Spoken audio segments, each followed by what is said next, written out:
లకు స్వాగతం. ఈరోజు మనం చెప్పుకోబోయే కథ పేరు అసలు విషయం. వెంకట్తో పెళ్లి నిశ్చయమైనప్పటి నుంచి అఖిల తెలియరాని ఆందోళనకు గురైంది. ఎందుకంటే వెంకట్కి చదువు పెద్దగా లేదు, పైగా చేస్తున్నది వ్యవసాయం.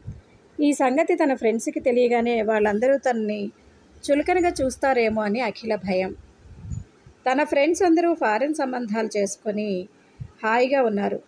వాళ్ళందరి ఇళ్లల్లో అన్నీ ఫారెన్ వస్తువులే, కట్టు బొట్టు అంతా హై క్లాస్గానే ఉంటుంది. మరి తన సంబంధం గురించి ఫ్రెండ్స్కి ముందే చెప్తే సమస్య లేదనుకున్న అఖిల అందరికీ చెప్పేసింది.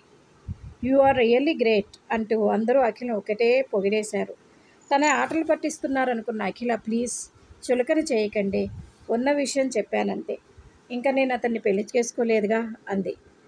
అఖిల, మేము నిజంగానే నిన్ను అభినందిస్తున్నాం. నీ ఎంపిక చాలా బాగుంది. నిజానికి మేమందరం ఫారిన్ సంబంధాలని మోజుపడి చేసుకున్నాం, కానీ ఎంతో అసంతృప్తితో బతుకుతున్నాం. సిగ్గుతో ఎవరికీ చెప్పుకోలేకపోతున్నాం.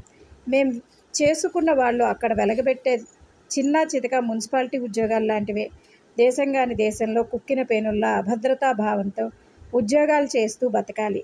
కానీ నువ్వు చేసుకునే వెంకట్ తన పుట్టి పెరిగిన ఊళ్ళోనే దర్జాగా సొంత వ్యవసాయం చేసుకుంటూ 10 మందికి సాయపడుతూ మహారాజులా ఉన్నాడు. ఇంతకన్నా కావాల్సిందేముంటుంది అన్నారు. వారి మాటలకు వెంకట్ మరింత ఉన్నతంగా కనిపించాడు అఖిలకి. ఆమె మనసంతా ఆనందంతో నిండిపోయింది.